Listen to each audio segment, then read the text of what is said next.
500ml 제제와 650ml ER 제제가 있어요. 머리가 너무 아파요. 뭘 드실 것 같아요? 650ml를 먹는 게 좀 더 낫다라고 생각하겠죠? 그쵸. 이게 숫자가 높으니까 우리는 생약이다 라고 생각을 하는데, 실제적으로는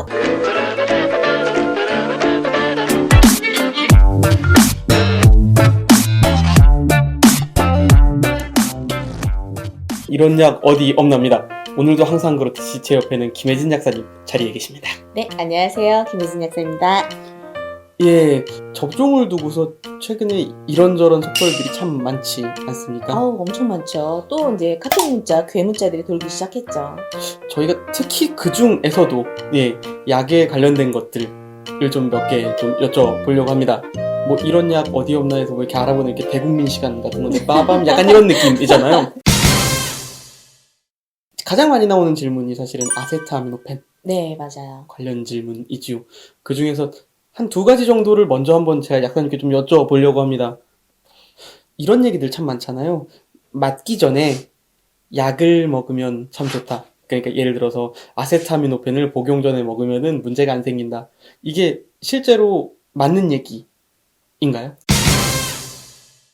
그게 지금 참 어려운 문제인 게, 이 코로나 백신이라는 게 이전에도 없었고, 그 다음에 굉장히 실험이 오랫동안 이루어졌던 백신이 아니잖아요. 그러니까 어떠한 연구 결과가 명확하지 않았던 거예요. 그런데 1차 접종, 2차 접종을 이제 맞는 지금 이제 접종이 시작이 되어 왔는데, 많이 아프다라는 경험이 계속 이제 속출이 되고 있는 거죠.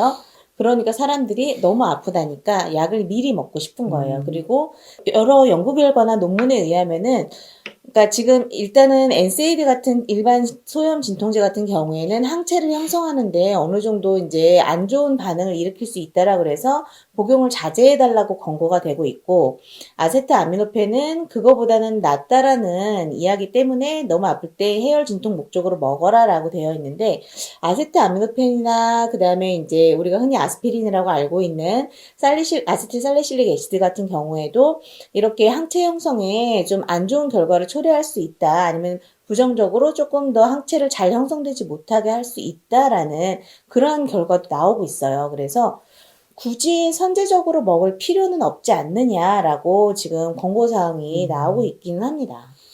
예, 먹기 전에, 그러니까 맞기 전에 함부로 먹지 마라. 예, 이네요. 아직 그렇죠. 뭐가 제대로 네. 안 나왔기 때문에. 그렇죠. 이거는 100% 명확한 사실은 아니고요. 그냥 주변에서 이렇게 통계적으로 보거나 한 얘기지만, 어쨌든 젊은 분들이 조금 더 아프다고 해요. 이게 항체가 형성될 때 조금 더 과한 반응을 더 많이 일으킬 수도 있고, 어르신들이 조금 덜 아프다고는 하는데, 그렇다고 해서 너무 미리 약을 먹어서 몸을 막 이렇게 그러실 필요는 없고, 차라리 다음날 푹 쉴 수 있게 휴가를 내거나, 충분히 수면과 그다음에 수분 섭취, 영양분 섭취를 하시는 게 좀 더 나을 것 같아요. 예, 보시는 분들께도 휴가 많이 받으셨으면 좋겠습니다. 두 번째 이제 많이 나오는 질문인데 해열제, 그러니까 진통소염제를 교차 복용하라는 얘기가 있거든요. 네. 예를 들어서 아세트아미노펜을 먹었을 때 효과가 없다면 다른 해열소염 진통 성분을 복용하고 그게 또 없으면은 또 다른 성분을 먹고 이런 식으로 왔다 갔다 하라는 건데요. 실제로 백신을 맞고 나서 그런 교차 복용을 했을 때 좀 도움이 될까요? 일단은 백신이 아니었던 그냥 이제 열이 나거나 고열이 났을 때는 어린아이일 경우에도 그렇고 성인일 경우에도 그렇고 이제 교차 복용이 가능해요, 사실. 그래서 아세트아미노펜 성분과 그 외에 뭐 브루펜이나 그다음에 덱시브루펜 성분으로 흔히 알고 있는 엔세이드 계열의 해열 진통제를 뭐 두세 시간 간격으로 교차 복용이 가능한데, 이번에 백신 같은 경우에는 엔세이드 복용을 하지 말라고 지금 권고 대상이 되고 있어요. 특히 이제 통증학회 같은 경우에서는 뭐 마약성 진통제를 제외하고는 추가적으로 이런 엔세이드 소염 진통제를 복용하지 말아 달라고 이제 가이드를 내리고 있기 때문에 교차 복용은 하지 않는 게 좋을 것 같습니다. 그리고 또 하나 주의를 하셔야 되는 게, 너무 아프니까 계속 드세요. 아, 그렇죠. 아세트아미노펜을 계속 드시는데, 이 아세트아미노펜이 굉장히 안전한 약물이라고 다들 알고 계세요. 왜냐하면 우리가 임신했을 때도 먹잖아요.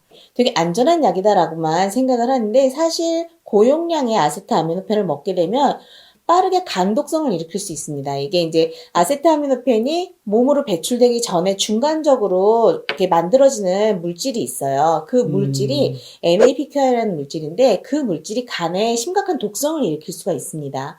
그래서 이거를 이렇게 적은 양으로 먹게 되면 충분히 배출을 시킬 수가 있는데 갑자기 과한 양을 먹게 되면은 독성이 심각하게 간을 망가뜨릴 수가 있는 거예요.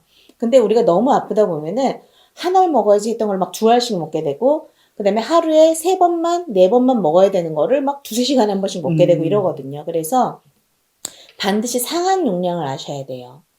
그래서 우리나라에서 지금 권고하는 사항은 아세트아미노펜은 4g, 그러니까 4000mg이 권장량이에요. 그러니까 4000mg 이상을 먹지 말아라. 네, 보통 아세트아미노펜이 두 종류예요. 약국에 가서 구입을 하실 때 보면은 500mg 제제와 650mg 제제가 있는데 500mg 제제를 기준으로 할 때 4000mg 정도 되면은 8알이 되겠죠. 그러면은 그 정도는 하루 이상 이제 드시면 안 돼요. 근데 이제 FDA 기준으로 치면은 조금 더 낮아집니다. 3000mg. 그러니까 6알 이상은 되도록이면 먹지 않는 게 좋다라고 생각을 해보시면 돼요. 그리고 또 하나 주의하셔야 될 게 뭐냐면 ER정이라고 써있는 650mg 제제가 있는데 이거는 12세 미만은 드시면 안 돼요. 왜냐하면 약간 이제 저희들이 그 전부터 이 아세트아미노펜 제제를 팔 때 항상 이렇게 주의를 드리는 게 뭐냐면 500mg 제제와 650mg ER 제제가 있어요. 머리가 너무 아파요. 뭘 드실 것 같아요?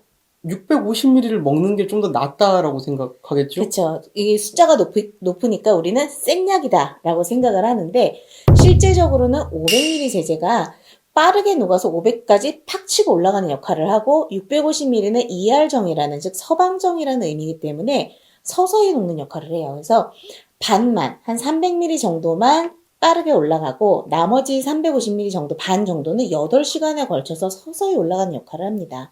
그래서 지금 당장 머리가 아플 때는 500ml 제제를 먹는 게 훨씬 더 효과가 빨라요. 근데 이제 백신을 맞은 후에 우리가 이 아세트아미노펜 성분의 약을 복용을 할 때는 지속적으로 한 하루나 이틀 정도의 어떤 통증과 열을 잡는 목적으로 먹게 되잖아요. 그러니까 약간 지속성을 가진 그 ER 서방정을 먹는 게 어떻게 보면 또 유리할 수도 있어요. 그래서 성인분들 같은 경우에는 이제 ER 서방정도 고려를 해볼 수가 있게 되는 거고요. 대신에 아이들 같은 12세 미만 청소년이나 어린아이들 같은 경우에는 ER 서방정이 아닌 그 나이대에 맞는 용량이 적은 아세트아미노펜을 반드시 상담을 하시고 복용시켜 주셔야 돼요. 예, 지금까지 내용을 살짝 정리하면은 괜히 맞기 전에 너무 걱정해서 먹지 말라라는 그렇죠. 거. 네. 그리고 용량을 상한선까지 잘 지켜서 먹으라. 백신일 때는 교차 복용은 안 하는 게 좋다. 안 하는 게 좋다. 이지요. 예, 저희가 사실은 뭐 여담입니다만 이거 말고 사실은 약국에서는 좀 재밌는 얘기들도 있잖아요. 대체로 이제 아세트아미노펜이라고 저희가 말씀을 드리면 잘 모르시지만 이제 많은 국민들께서 아시기에는 그 타이르는 제품, 그렇죠. 예, 아세트아미노펜이라는 기억 대신에 그 타이르는 그 제품을 말씀하시니까 네. 약국에서 사실 단순히 이건 상품명에 불과하잖아요. 그렇죠. 하나의 상품명에 불과하지만 너무 언론에 많이 그 상품명으로 노출이 됐고, 그리고 이번 사태뿐만이 아니라도 이미 아세트아미노펜은 그 상품으로도 너무나도 유명해요. 예, 사실 타이르는 제품이 수입약입니다. 그래서 지금 코로나 사태 때문에 수입 의약품들이 수입이 다 이렇게 좀 원활하지가 못해요. 그래서 품절도 좀 자주 걸리고 있고 약국에서 그 약들을 다 온전하게 구비해 놓지 못하는 경우도 있고, 그리고 같은 성분의 같은 효능을 갖는 우리나라 제약사 약들도 굉장히 많이 있어요. 심지어는 연질 캡슐 타입으로 또 이제 효과 좋은 약들도 그렇죠. 막 나오고 있어요. 그래서 같은 성분의 약이라면 뭐 다른 약으로 구입하셔도 아무 문제가 없으니까 걱정 마시고 상담 후에 구매하셔도 될 것 같습니다. 약에 대해 궁금하시면 그냥 약국문 열려 있습니다. 약사님 방문하셔서 한번 얘기 한번 해보시고요. 인터넷에 떠도는 글이나 카톡의 낭설들을 믿지 마시고 진짜 주변에 있는 약국이나 의료기관이나 이런 전문가들과 상담을 하셔서 더 정확하고 믿을 만한 정보로 이렇게 습득하고 이해하셨으면 좋겠습니다. 시청자분들께서 원하시는 다양한 주제를 가지고 다시 한번 또 찾아뵙겠습니다. 시청해주신 여러분 감사합니다.